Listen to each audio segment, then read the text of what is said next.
Matagal na sa inyo to, sir? Matagal na yun, sir. So ito yung bike na kukunin Kaya natin. kabisado ko. Kahit nga lasing siya, nakadadulad ka. So talagang tatagilid talaga siya, yung balance na gulong. Oo, yan ang talagang ano yan. Tapos tumutumba siya kasi hindi naman siya tutumba pa rin siya kahit pa paano. Nasandal mo pa rin.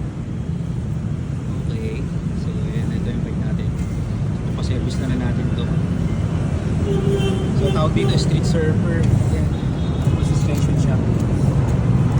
Single speed lang siya. Check natin itong pedal. Hindi naka-flex. Ako, sir, paano niya pag stainless yung laser yung rayos yan, hindi mo na naasikaso eh. So Australian brand. So this is a based on Australian brand siya. So ayos. Subukan natin to. Tama, bababaan ko muna yung upuan. Medyo naninibago nga ako. Kasi sir, tagal ko nang ginamit yan.